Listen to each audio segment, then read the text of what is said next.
नमस्कार, मैं कमलेश कबीर आपका एक बार फिर स्वागत करता हूं इस नए एपिसोड में।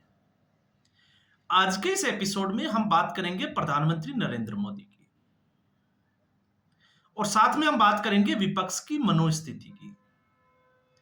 इस वक्त जो विपक्ष की हालत है, वो हालत किस तरीके से है, वो जितना मोदी को समझने की कोशिश करते हैं, उससे ज्यादा वो उलझते चले जाते हैं। और ऐसा मैं क्यों कह रहा हूं? ऐसा मैं इसलिए कह रहा हूं, प्रधानमंत्री नरेंद्र मोदी के पिछले 5-6 दिन का जो दिनचर्या है, हम उसको उठा के देखते हैं, एक बार स्टडी करते हैं। पहलगाम अटैक हुआ, घटना हुई उसके तुरंत बाद, क्योंकि उस दिन प्रधानमंत्री पहुंचे हुए थे सऊदी अरेबिया। वहां के सारे जो प्रोग्राम्स थे वो कैंसिल किए गए और प्रधानमंत्री नरेंद्र मोदी ने वहां पर डिनर भी नहीं किया। वो वापस पहुंच गए इंडिया। उसके बाद जिस तरीके से मीटिंगों का दौर चला, एक के बाद एक जो है वो हाई लेवल मीटिंग हुई। अब विपक्ष उस वक्त स्थिति में यह था कि प्रधानमंत्री नरेंद्र मोदी सऊदी अरेबिया में है और वहां पे वो डिप्लोमेटिक जो भी मीटिंग्स लेंगे, उनके कुछ फुटेज आएंगे और इस बहाने वो विपक्ष की स्थिति यह थी कि प्रधानमंत्री मोदी को टारगेट करने की कोशिश करेंगे। आपने देखा होगा जो पुलवामा अटैक हुआ था उसके बाद में जिम कॉर्बेट में जो प्रधानमंत्री पहुंचे हुए थे और उसके बाद में फोटो सेशन में बिजी थे। इस तरीके से विपक्षी गठबंधन ने ट्रोल करना शुरू कर दिया था। तो ऐसी स्थिति में विपक्ष की आवाज को या हम कहें कि सीधे तौर से गला दबा दिया। नरेंद्र मोदी ने सीधे पहुंच गए भारत और मीटिंग कहां होती है? एयरपोर्ट के ऊपर। अब उसके बाद में दूसरा हम इसके आगे बढ़ते हैं। उसके बाद में जो है वो अगले दिन का प्रोग्राम तय होता है, लेकिन प्रधानमंत्री नरेंद्र मोदी उसी दिन केंद्र सरकार फैसला लेती है कि सर्वदलीय बैठक होनी चाहिए। अब यहां पर एक बड़ा मौका था विपक्ष के पास कि अगर सर्वदलीय बैठक नहीं होगी तो वो ये कहते हुए नजर आएंगे कि प्रधानमंत्री नरेंद्र मोदी तानाशाह है। वो विपक्ष की राय लेना ही नहीं चाहते, तो उसको सिरे से खारिज कर दिया। एक सर्वदलीय बैठक हुई और सर्वदलीय बैठक क्यों की गई?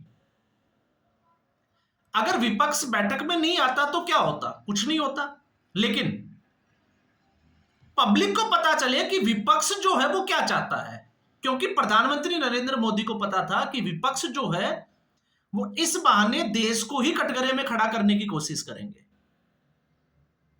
तो विपक्ष को पहले ही फिर यहां पे गला पकड़ा गया विपक्ष का, और विपक्ष के मुंह से यह कहलवा दिया कि हम जो है वो सरकार के साथ हैं और आतंकवाद के खिलाफ जो है वो कठोर कार्रवाई जो करनी होती है वो करनी चाहिए। अब इसके बाद विपक्ष क्या बोलेगा? फिर उसके बाद में हम थोड़ा सा प्रोग्राम को और आगे बढ़ाते हैं। कल जिस तरीके से प्रधानमंत्री नरेंद्र मोदी ने एक बड़ी मीटिंग ली, हाई लेवल मीटिंग, रक्षा मंत्री के साथ में, एनएसए अजय डोभाल के साथ में और तीनों सेनाओं के प्रमुखों के साथ में,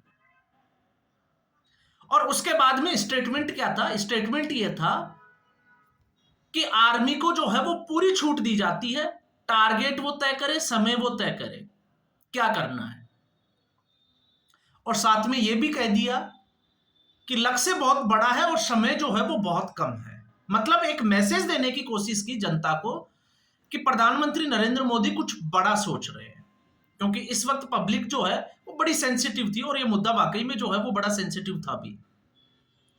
तो ये पब्लिक को एक विश्वास दिलाने का मौका था। लेकिन साथ में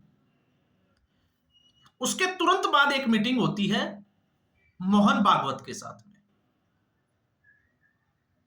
अब यहां से जो है वो, चाहे आप गोदी मीडिया कहिए या दरबारी मीडिया कहिए, दोनों इस ट्रैप में फंस गए प्रधानमंत्री के।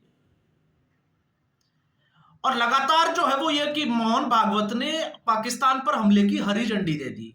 इसलिए मैं कहता हूं कि मीडिया चाहे इधर का भी हो चाहे उधर का भी हो, चाहे राइट विंग हो चाहे लेफ्ट विंग हो, राइट विंग वाले ये दिखाने की कोशिश करते हैं कि हम राष्ट्रवादी हैं, लेकिन फैक्ट से थोड़ा वो दूर चले जाते हैं जल्दबाजी में। और जो मैं हमेशा कहता हूं कि जो लोग ये कहते हैं कि सूत्रों के हवाले से ये खबर है, तो आप मान के चलिए कि वो झूठ बोल रहे हैं। कल मोहन भागवत की मीटिंग हुई, मैंने इसके ऊपर कोई बात नहीं की, क्योंकि मेरा मानना है कि जब तक आपके पास खुलकर कोई खबर ना आ जाए तब तक आप उसके ऊपर विश्लेषण ना करें, तो वो ज्यादा बेटर होगा। तो कल तक जो ये बोल रहे थे कि पाकिस्तान के ऊपर हमला करने के लिए मोहन भागवत ने हरी झंडी दे दी, अब विपक्ष बोलेगा कि देश जो है वो आरएसएस चला रहा है। हम तो पहले ही कह रहे थे कि आरएसएस चलाता है, क्योंकि मोहन भागवत ने हरी झंडी दी है। तो आप बताइए खुद सोच के, विपक्ष और मीडिया दोनों ट्रैप हुए या नहीं हुए? अब ऐसी स्थिति में साथ में एक एक्शन भी लिया गया था, उसको भी मुझे लगता है कि नजरअंदाज नहीं करना चाहिए। पाकिस्तान के कुछ यूट्यूबर्स को बैन कर दिया गया इंडिया में, और वो उन यूट्यूबर्स को किया गया जो इंडिया की बात करते हैं। आप उठा के देखिए उनको, तो अब आप सोचोगे कि ऐसा क्यों किया होगा। मैं इसके ऊपर जो है वो पूरा एक वीडियो बनाने की कोशिश भी करूंगा, मेरा अपना एक आकलन करने की। अब आखिर जो है वो ये कहते हैं कि डिजिटल स्ट्राइक है, तो फिर सभी चैनल को बंद क्यों नहीं किया, उन्हीं चैनलों को क्यों किया गया? आप खुद जो है वो सोच के अपनी राय जरूर दें कमेंट बॉक्स में, क्योंकि मात्र 20 चैनल ही ऐसे थे क्या जो इन्फ्लुएंस करते हो? दूसरे भी तो इन्फ्लुएंस कर सकते हैं, लेकिन उनको ही किया गया। और जब हम ये कहते हैं कि वो इंडिया के खिलाफ प्रोपेगेंडा चलाते हैं, तो उससे ज्यादा तो इंडिया में है। तो फिर इंडिया के जो चैनल्स हैं उनको बैन क्यों नहीं किया गया? अब ये तो थोड़ा सा सोचने वाली बात है ना, और इसको सोचना भी चाहिए। तो मुझे लगता है कि शायद जो है वो लोगों के आकलन में कुछ ऐसे लोग भी हैं जो बड़ा सटीक आकलन भी करते हैं, और उनको जो है वो मैं, जिसको हमेशा कहता हूं कि उनको मैं सैल्यूट करता हूं, दिल से धन्यवाद भी देता हूं। लेकिन कुछ ऐसे लोग भी हैं जो अपने आप को कहते राष्ट्रवादी है, और दूसरे जो है वो, उनका तो आपको पता ही है कि असर क्या है। वो आनंद फानंद में जो है वो खुश होकर वीडियो जरूर बनाते हैं, लेकिन वो फैक्ट से जो है वो बड़ा दूर रहते हैं, और उनको ये लगता है कि हमसे बड़ा कोई पत्रकार नहीं है, जिस तरीके से वो खुश होकर, जिस एग्रेशन में वो वीडियो बनाते हैं। अब उसके बाद में आप देखिए, आज जो है वो सीसीएस की बैठक होनी थी। पाकिस्तान की नींद उड़ी हुई है कि प्रधानमंत्री नरेंद्र मोदी क्या करने वाले हैं, क्योंकि वो ऐसे स्टेटमेंट दे रहे हैं। और आज की आप स्थिति में देखिए कि पूरा मीडिया लगा हुआ था कि सीसीएस की मीटिंग में एक बहुत बड़ा जो है वो डिसीजन लेने वाले हैं प्रधानमंत्री नरेंद्र मोदी। और इसी के साथ में प्रधानमंत्री नरेंद्र मोदी ने रूस का जो दौरा था उसको भी स्थगित कर दिया। अब उसके बाद में कैबिनेट की मीटिंग होती है, और कैबिनेट की मीटिंग में अचानक से जो है वो मीटिंग के बाद में एक आ जाता है कि जातीय जनगणना होगी। अब आप सोच के देखोगे कि इतने संवेदनशील मुद्दे में, एक इतनी बड़ी घटना के बाद में नरेंद्र मोदी ने इसके बीच में इतना जरूरी क्यों समझा कि जातीय जनगणना की बात हो? अब पूरा मीडिया जो है वो इसके पीछे लगा हुआ है, मोदी का मास्टर स्ट्रोक। अब ये मोदी का मास्टर स्ट्रोक कैसे है, वो अपने अपने तरीके से अपना अपना आकलन देंगे। अब हो सकता है मेरा आकलन गलत हो, मैं ये नहीं कहता, क्योंकि ये मेरा निजी आकलन है, लेकिन गलत तो उनका भी हो सकता है। अब मैं ऐसा क्यों कह रहा हूं? क्योंकि इस वक्त जिस स्थिति में इस अभी देश गुजर रहा है पिछले 4-5 दिन से, तो जिस तरीके से आपने देखा होगा कल प्रधानमंत्री नरेंद्र मोदी को कांग्रेस के द्वारा किस तरीके से टारगेट किया गया, और मीडिया जो है जिसमें जिस तरीके से पैनलिस्ट बैठते हैं और उसके बाद में वो अपनी ही सरकार पे सवाल खड़े करते हैं, और सवाल यहां तक इतनी गिरी हुई हरकतें कर जाते हैं कि वो ये तक कह जाते हैं कि इसमें जो है वो सरकार का हाथ है। जबकि आपको पता है कश्मीर, कश्मीरियत, हाशिम मूसा, तमाम तरह की चीजें सामने आ गई, लेकिन फिर भी मोदी विरोध के चक्कर में, देश विरोध में, तो नरेंद्र मोदी का ये मेरा मानना है कि जातीय जनगणना ये तो पहले से ही प्लान था। क्यों प्लान था इसको अगर आप समझोगे तो 2024 के लोकसभा चुनाव में, क्योंकि विपक्ष का बड़ा मुद्दा क्या था? जातीय जनगणना और आरक्षण, और संविधान को बदल देंगे, ये कुछ चीजों के ऊपर विपक्ष जो है वो लगातार हावी होता जा रहा था भारतीय जनता पार्टी पर। तो विपक्ष के हाथ से कहें या हम कहें कि जबड़े में हाथ देकर नरेंद्र मोदी ने वो मुद्दा उससे छीन लिया, जातिगत जनगणना का। अब विपक्ष ये नहीं कह सकता कि नरेंद्र मोदी तानाशाह है क्योंकि हमारी सुनता नहीं है, क्योंकि विपक्ष ही तो चाहता था कि जातीय जनगणना होनी चाहिए। अब विपक्ष की आदत देखिए आप, विपक्ष इस वक्त जो है वो प्रधानमंत्री नरेंद्र मोदी के उल्टा चलता है।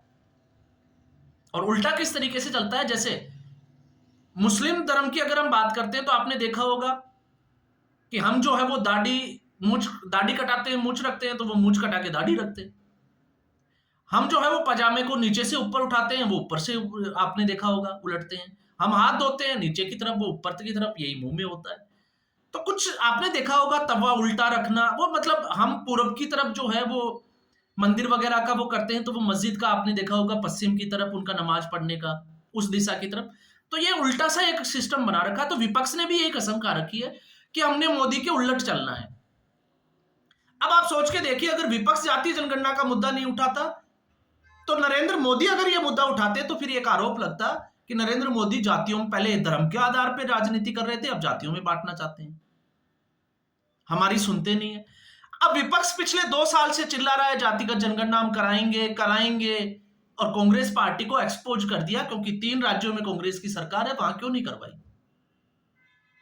और अब ऐसे में नरेंद्र मोदी ने जातीय जनगणना का जो ये शिगुफा, मैं कहूंगा इस वक्त तो शिगुफा छोड़ा है। अब एक तो मुद्दा छीन लिया, अब विपक्ष ये नहीं कह सकता कि जातीय जनगणना नहीं होनी चाहिए, क्योंकि विपक्ष बड़ा आवाज उठा रहा था। और दूसरा, जो देश के ही ऊपर सवाल उठा रहे थे उन लोगों को अब 2-4 दिन के लिए आर्मी को पूरी छूट दे दी, और इन पार्टियों के लिए 2-4 दिन में टेंशन दे दी। अब इनको नए सिरे से काम करना पड़ेगा, नए मुद्दों के साथ। और अब टीवी पर बहस होगी जातीय जनगणना की। अब ये बात नहीं होगी कि सर काट के लाओ, ये कर दिया, वो नहीं किया, नरेंद्र मोदी ने ऐसे कर दिया। तो अब आप सोच के देखिए कि ऐसे संवेदनशील स्थिति में ये क्यों जरूरी था। ये इसलिए जरूरी था कि विपक्ष जिस तरीके से अपने ही देश के ऊपर सवाल खड़े कर रहा है और पाकिस्तान का फेवर करने जा रहा है, उसको ट्रैप कर दो, उसका ध्यान भटकाओ, अब वो लगेगा जातीय जनगणना में। और आप मान के चलिए 2-4 दिन में ये जब तक बहस होगी, तब तक मुझे लगता है कि बहुत कुछ बड़ा हो जाएगा इस पहलगाम वाली घटना के बाद का। और फिर विपक्ष को यह मौका नहीं मिलेगा कि नरेंद्र मोदी ने ये नहीं किया, सरकार ने ये नहीं किया, क्योंकि उस वक्त, क्योंकि नरेंद्र मोदी जो है वो जनता की भावनाओं के साथ चलते हैं। और विपक्ष की इस वक्त की अगर मनोस्थिति को आप स्टडी करोगे, जब से नरेंद्र मोदी आए हैं, तो वो नरेंद्र मोदी के हिसाब से चलते हैं जैसा वो चला रहे हैं। और आज आपने देखा होगा पहलगाम पे जो डिबेट्स थी वो बंद और जातीय जनगणना पर शुरू। अब 3-4 दिन ये शोर मचाएंगे, तब तक कुछ ना कुछ बड़ा होगा और वापस जो है वो उनको उसी मुद्दे पर ले जाया जाएगा, और तब तक पाकिस्तान भी एक्सपोज हो जाएगा और सरकार को जो करना होगा वो भी कर देगा। तो आखिर फिर रास्ता क्या है विपक्ष के लिए। तो इसलिए मैं कहता हूं कि विपक्ष मोदी को जितना समझने की कोशिश कर रहा है, विपक्ष उतना ही उलझता जा रहा है। और विपक्ष जब तक अपने मुद्दों पर राजनीति पर नहीं आएगा, मोदी विरोध को छोड़कर, तब तक विपक्ष का भला नहीं होने वाला है।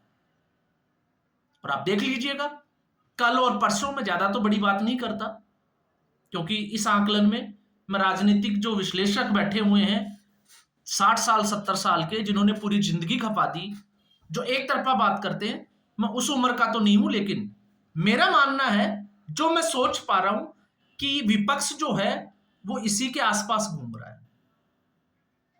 तो आज के एपिसोड में बस इतना ही। उम्मीद करूंगा वीडियो एपिसोड आपको अच्छा लगा होगा। वीडियो को लाइक करें, शेयर करें, चैनल जरूर सब्सक्राइब करें। धन्यवाद।